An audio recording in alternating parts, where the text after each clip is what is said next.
우리가 안디옥 교회는 잘 아는 대로 예루살렘 교회가 박해를 받을 때에 도망하여 온 사람들로 구성되어진 그런 교회, 그들을 통하여서 세워진 교회가 바로 이 안디옥 교회입니다. 구체적으로는 누가 세웠는지 알 수가 없어요. 그런데 11장, 사도행전 11장 19절에 보면은 이렇게 기록하고 있습니다. 환난으로 인하여 흩어진 자들 베니게와 그브로와 안디옥까지 이르러 유대인에게만 말씀을 전하는데, 이렇게 말씀하고 있습니다. 설립자의 이름도 없이 그저 도망자라는 이런 표현을 쓰고 있는 것입니다. 쉽게 말하면은 무명의 그리스도인들이었다, 이 말이죠. 무명의 그리스도인들, 박해를 받는 사람들이 생소한 곳에 가서 아는 사람도 없고 미래에 대한 어떤 소망도 없는 이런 사람들이 얼마나 막막했겠습니까? 그런데도 불구하고 그들의 가슴에는 뜨거운 열정이 있었습니다. 복음에 대한 열정이 있었어요. 십자가에서 죽으시고 부활하신 예수 그리스도를 증거하라고 하신 이 주님의 명령, 이 명령이 그들의 가슴 속에 불타고 있었던 것입니다.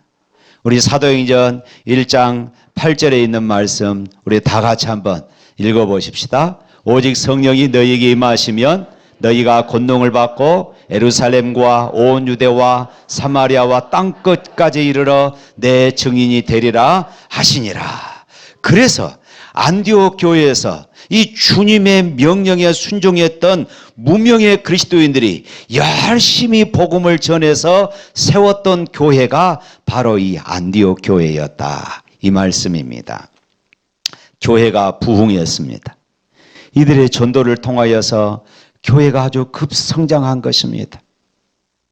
도망자들이었습니다. 핍박을 피해서 도망가는 중에 복음을 전했는데 그곳에 놀라운 역사가 일어나고 부흥이 일어난 것입니다. 교회가 세워지고 숫자가 늘어나기 시작합니다. 그 다음은 무엇일까요? 예배당을 세워야 되겠지요. 교육관도 지어야 되겠습니다. 그러나 하나님께서는 그렇게 말씀하지 않으셨습니다. 성령님은 뭐라고 말씀하시냐면은 예배당을 크게 짓는 것, 이 많은 사람들을 수용할 수 있는 예배당을 크게 짓는 것, 이것이 아니라 바나바와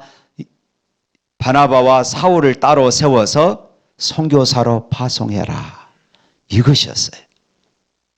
얼마나 깜짝 놀라운 일입니까? 이런 장면을 보면은 하나님께서 교회를 세우셔서 하나님께서 원하시는 것이 선교라는 것을 우리가 다시 한번 깨닫게 되는 것입니다. 그래서 2절에 보면은 이렇게 말씀합니다. 2절 말씀 한번 읽어봅니다.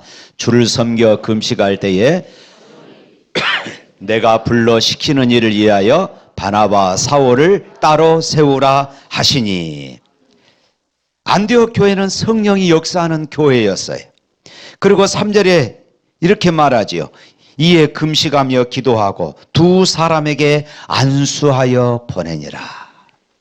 기도하며 하나님께 집중할 때에 성령의 인도하심이 있었고 그 인도하심에 이들은 기꺼이 순종했다는 것이 중요합니다. 사실 성령의 지시대로 바나바와 바울을 따로 세우긴 했지만은 이것이 쉬운 일이었을까요? 이제 막 세워진 교회입니다. 그런데 그곳에 바나바와 이 사울이라는 사람은 굉장히 그 교회를 영적으로 지도해가는, 신앙적으로 지도해가는 그런 지도자였어요.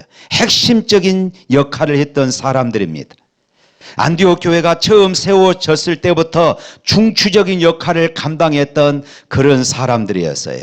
그런데도 성령은 이방 선교를 위해서 이 바나바와 바울을 따로 세우라고 그렇게 명령하고 계신 것입니다. 그리고 교회는 이 일에 순종했다는 것입니다.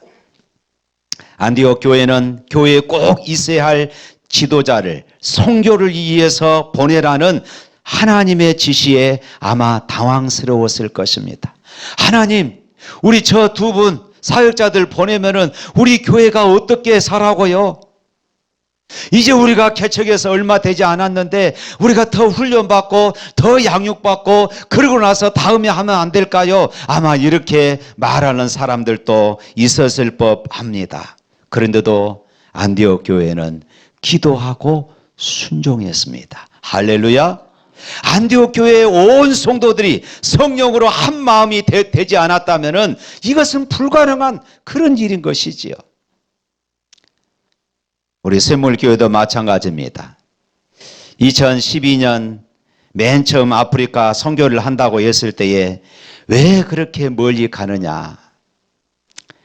비용이 적게는 몇 천만 원에서 크게는 1억 원이 넘는 많은 액수를 들여서 어떻게 그렇게 멀리까지 가느냐. 차라리 그 비용을 아껴서 선교비로 그냥 송금하면은 얼마나 좋겠느냐 하는 이런 다양한 논리들이 있을 수 있었습니다. 어떤 사람은 저에게 이렇게 질문합니다. 목사님, 왜 하필이면 멀고 비용도 많이 들은 아프리카냐, 필리핀이나 태국, 이 동남아로 가면은 비용도 훨씬 적게 드는데, 그래서 저는 이렇게 대답합니다.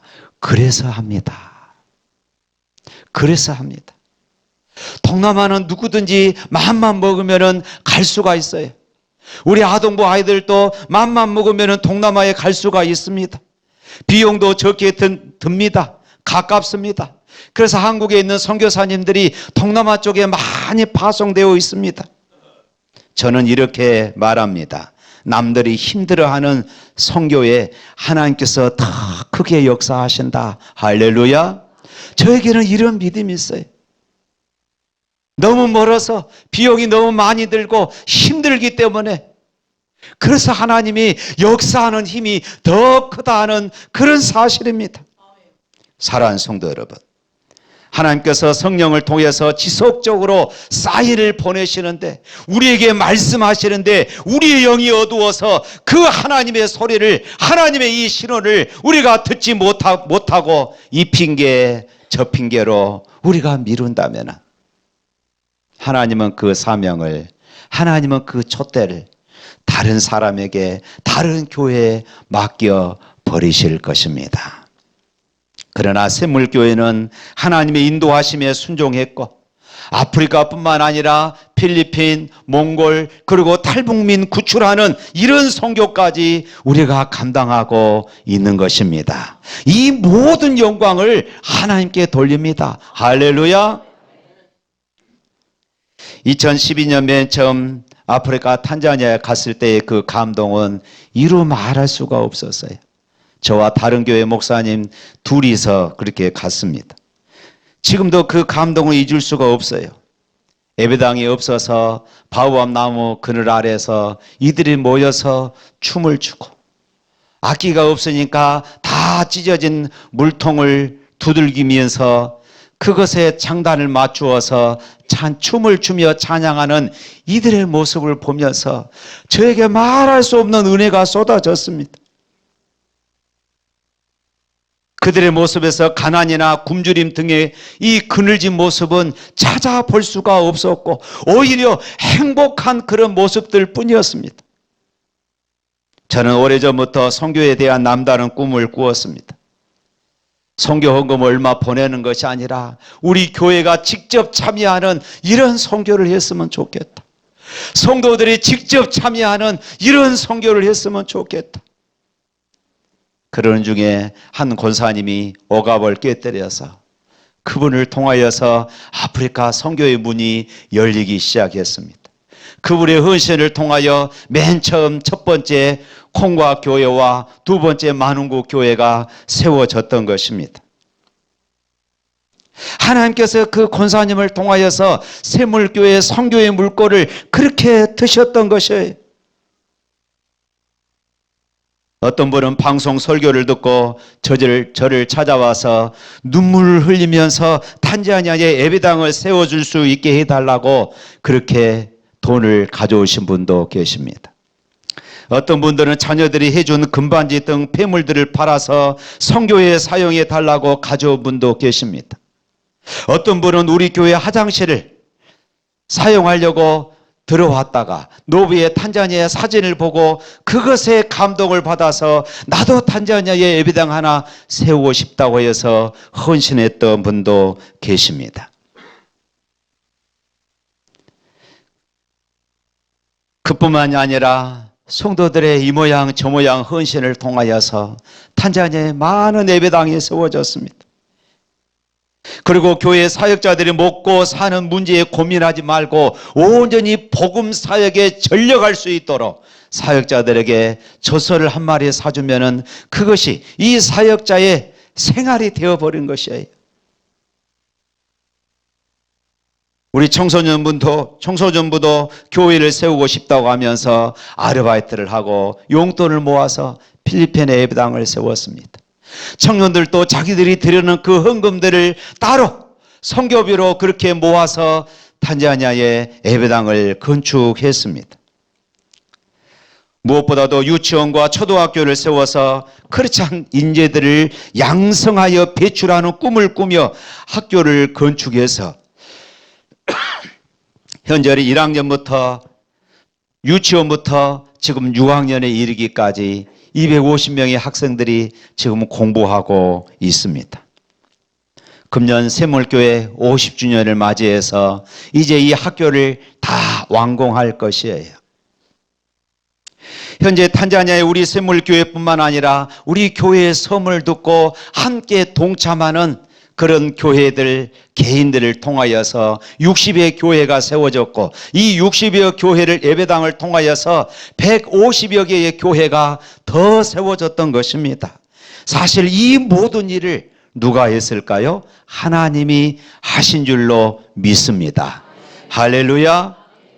현재 탄자니아의 우리 샘물교회뿐만 아니라 이런 많은 교회들이 함께 동참하며 하나님의 놀라운 역사를 이루어가고 있는 것입니다. 2년 전에는 탄자니아에 오랜 가뭄이 들어서 우리가 세웠던 학교에 화장실에서 쓸 물조차도 없어서 그 물조차도 돈을 지불하고 사서 사용해야 하는 이런 어처구니 없는 일들이 일어났다는 이런 보고를 듣고 우리가 샘을 파기 위해서 모금 운동을 했는데 마침 세광주 교회에서 이 소식을 듣고 자기 교회에서 하겠노라고 해가지고 2022년 성탄절 선물로 그 학교에 샘을 파게 되어진 것입니다. 이 방송 설교를 듣고 다른 교회 어떤 권사님이 저에게 전화 왔습니다. 아프리카 땅에 자기도 샘을 파고 싶다고 했어요. 그래서 이번에 이사와 교회에 그 샘을 파게 되어졌던 것입니다. 선교 현장에 교회가 세워지다 보니까 세워진 교회들을 돌봐야 되겠다는 이런 생각이 들었습니다. 그래서 기도하는 중에 이들이 축구를 좋아하구나. 그래서 샘물교회배 축구대회를 우승팀에게 소 한 마리를 걸고 축구대회를 하는데 간중들 포함해서 3,000명의 그런 많은 사람들이 모이게 된 것이에요. 그들에게 복음을 전한다는 것. 이런 말할 수 없이 감동이 아닙니까? 우리 샘물교회가 이런 놀라운 일들을 감당하고 있는 것입니다.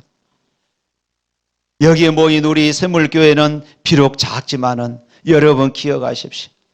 아프리카 탄자니아에 수천 명, 수만 명의 샘물교인들이 있습니다. 할렐루야. 이번에는 탄자니아 북쪽 지역의 킬리만자로 산 아래쪽에 탄자니아에서 세 번째로 큰 도시인 아루샤에서 그곳에서 축구대회를 좀 열어달라고 아우성 쳐가지고 이제 이번에 그곳에서 첫 번째 또 축구대회를 열게 되어집니다. 사랑하는 성도 여러분, 선교는 하나님의 뜻이고 하나님께서 기뻐하시는 일이십니다. 아직 우리 교회는 연약하지만은 하나님께서 기뻐하시는 선교, 특별히 아프리카의 많은 비전들을 꿈꾸고 있습니다. 우리가 세운 교회 아이들을 후원하여 그 아이들로 하여금 꿈을 가지게 하는 것이고, 그래서 초등학교를 세우게 되었습니다. 앞으로 중고등학교까지 세워서 크리스찬 인재들을 양성하며 탄자니아뿐만 아니라 아프리카 전역을 감당할 수 있는 이런 인재들을 배출한다면 이 얼마나 영광스러운 일이겠습니까? 특별히 우리가 교회당을 세우고 학교를 세우면서도 샘물교회 이름으로 등기된 것은 하나도 없습니다.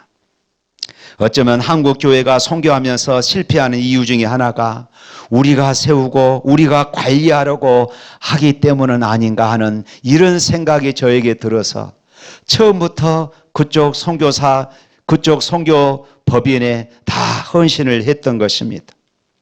예배당을 세우고 샘을 파주고 교회를 후원해 주는 것 자체가 우리에게는 선교에 동참할 수 있고 선교에 함께 할 수 있다는 것이 그저 감사할 뿐인 것입니다. 우리가 이렇게 선교에 직접 동참할 수 있는 것 자체가 감사할 뿐인 것입니다. 할렐루야.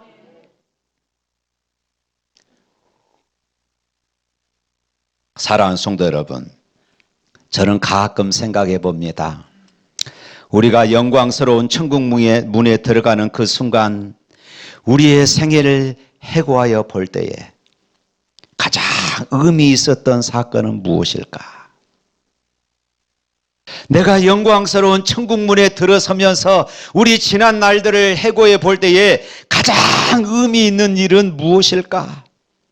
그것은 복음에 순종하며 헌신하는 것이라고 확신합니다. 그러나 복음을 위해서 산다는 것이 여러분 그렇게 쉽지만은 않습니다. 때로는 희생을 각오해야만 할 것입니다. 많은 눈물과 헌신이 있어야 할 것입니다.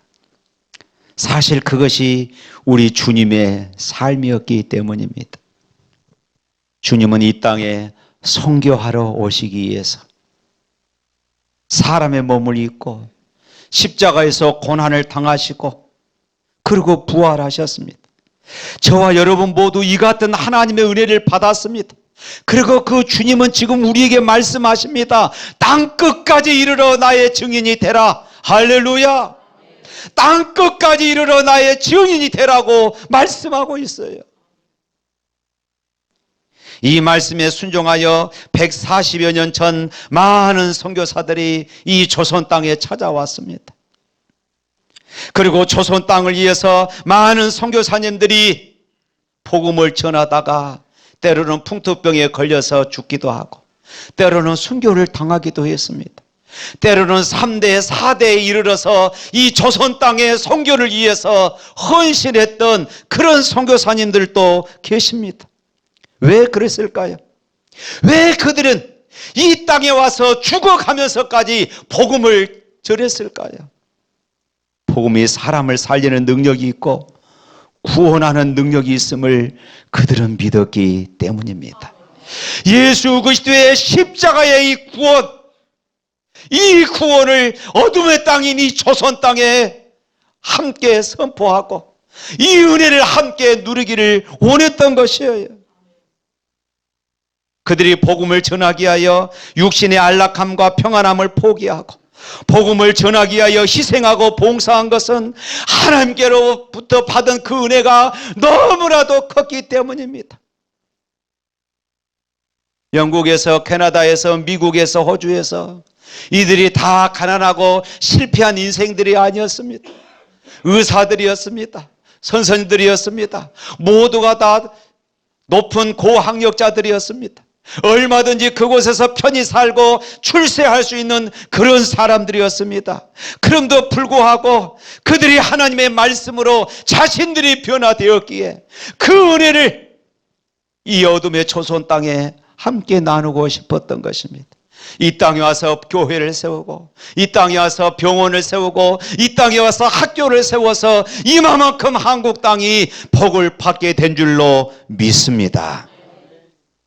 사도 바울이 3차 전도 여행을 마치고 이제 선교 보고하러 예루살렘으로 올라가는 도중에 밀레도에서 그가 3년간이나 가르쳤던 에베소 교회 장로들을 초청하여 그들과 함께 말씀을 나누는 내용이 사도행전 20장 22절부터 23절에 나타나 있습니다.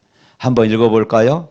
보라, 이제 나는 성령에 매여 예루살렘으로 가는데 거기서 무슨 일을 당할는지 알지 못하노라. 오직 성령이 각 성에서 내게 증언하여 결박과 환난이 나를 기다린다 하나. 바울이 지금 현재 성령의 인도하심을 따라서 예루살렘으로 가고자 했지만은 거기에서 무슨 일을 만날는지, 지금 사실 그곳에서 바울을 체포하기 위해서, 바울을 잡기 위해서 계획을 짜는, 음모를 꾸미는 사람들이 기다리고 있었던 것입니다. 이런 상황에서도 바울은 이 복음을 전하는 일에 그의 생명을 조금도 아끼지 않겠노라고 그렇게 말합니다. 사도행전 20장 24절 말씀입니다. 또 다 같이 읽어봅니다. 내가 달려갈 길과 주 예수께 받은 사명 곧 하나님의 은혜의 복음을 증언하는 일을 마치려 하면은 나의 생명조차 조금도 귀한 것으로 여기지 아니하노라. 바울은 복음을 전할 때에 자신이 그 상황에서 살아남기를 기대하고 있지는 않았습니다.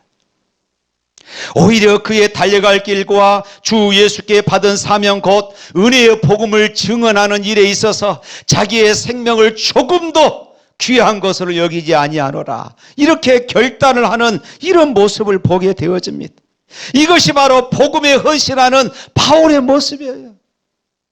바울은 언제나 나는 복음에 빚진 자다, 빚진 자다. 결국 그는 그곳에서 잡혀 노마까지 제수의 몸으로 압송되고 결국 노마에서 참수형을 당하게 되어집니다. 바울이 왜 이렇게 복음에 자신을 헌신했을까요? 그는 왜 자신의 생명을 아끼지 아니하고 심지어 노마 감옥에서 순교하기까지 이렇게 헌신을 했을까요? 이 복음은 우리 인생의 모든 문제를 해결하신 예수 그리스도의 십자가의 승리임을 믿었기 때문입니다. 그리하여 이 복음을 듣는 모든 사람과 가정과 민족의 구원의 역사가 일어남을 그는 믿었기 때문이에요. 이 어찌 영광스러운 일이 아니겠습니까? 사랑하는 성도 여러분, 이제는 우리 샘물교회가, 오늘 저와 여러분들이 우리의 명예와 성공과 유익을 위해서 세상과 타협하고 불의와 타협하는 사람이 아니라 또 다른 죽어가는 영혼들을 위해서 아름다운 선교의 꽃을 펴야 할 줄로 믿습니다. 아멘 하시길 바랍니다. 지난주에 돼지 저금통 사건, 이 주원이와 연우가 저에게 가져다 주었던 이야기를 했습니다. 뜯어보니까 22만 500원이 들어있었습니다. 얼마나 큰 돈입니까? 오늘 또 다른 하윤이, 서윤이가 돼지 저금통을 저에게 가져왔어요.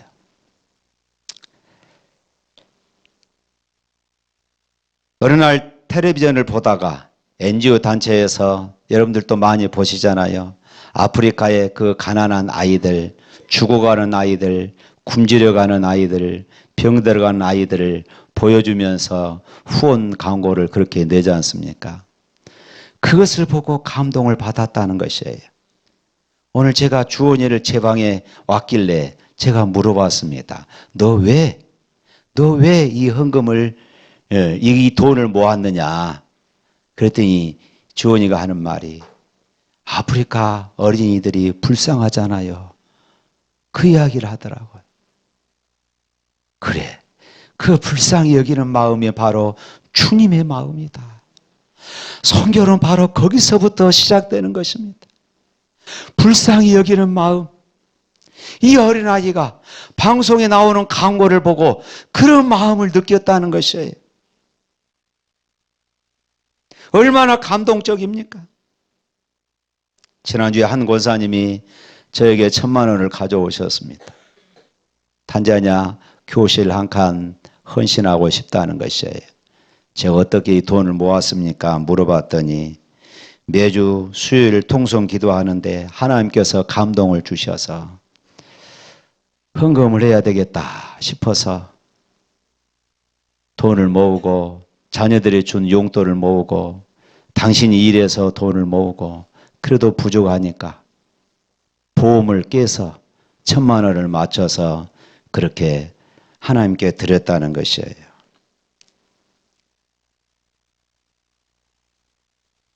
참 얼마나 감사한지 몰라요. 어떤 분은 3,000만 원을 하셨어요.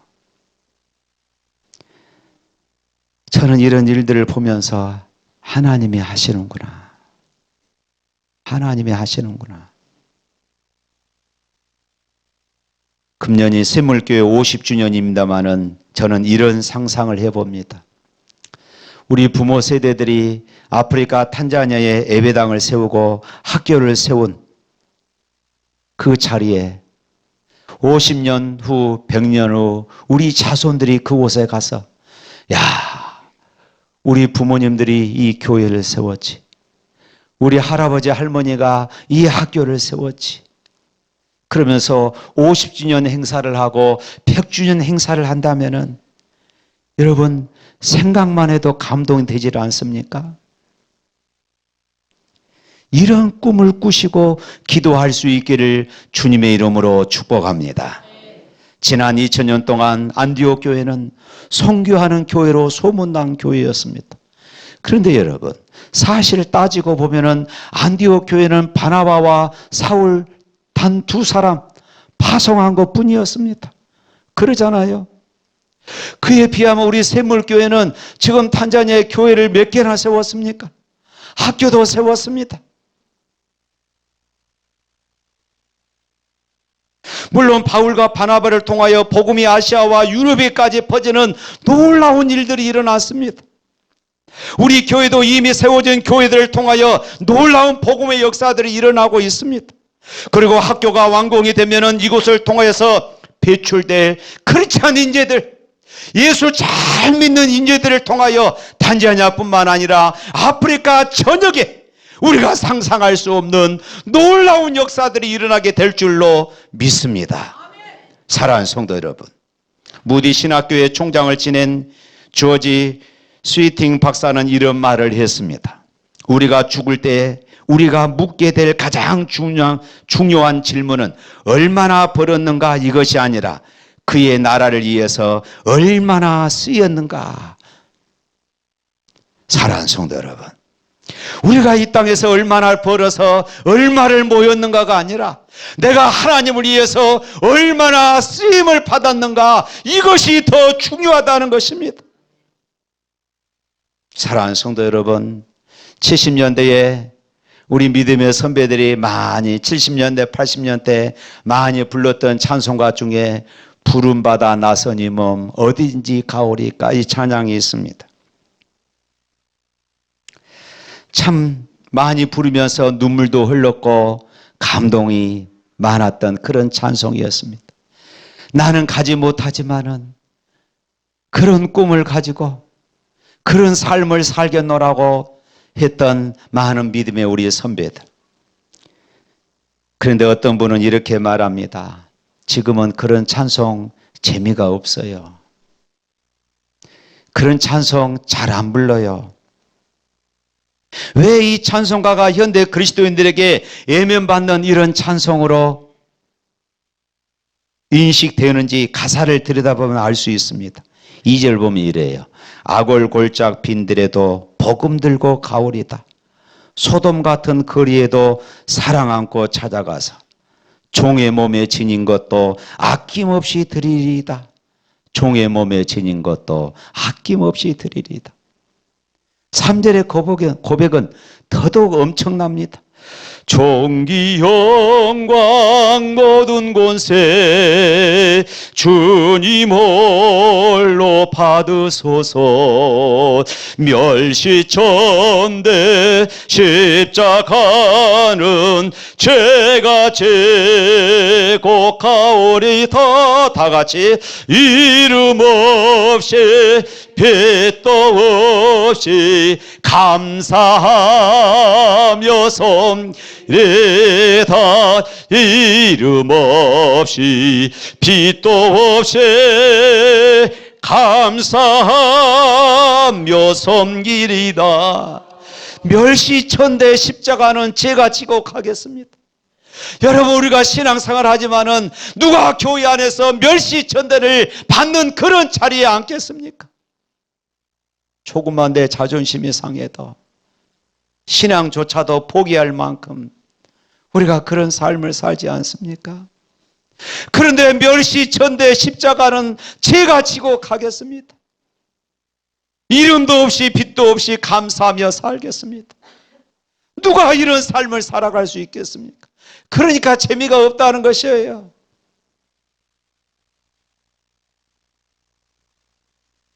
사랑하는 성도 여러분, 안디옥 교회의 개척자들과 같이 무명의 그리스도인, 그들은 정말로 멸시천대 받으면서 핍박을 피해서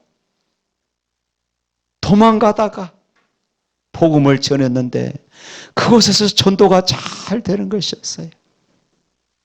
그래서 안디옥 교회를 세우게 된 것입니다. 안디옥 교회 개척자들과 같이 그처럼 이름도 없이 빛도 없이 순종하며 하나님의 성교 명령에 순종하여서 성교의 기쁨과 감동을 누릴 수 있기를 주님의 이름으로 축복합니다. 우리 찬양하겠습니다.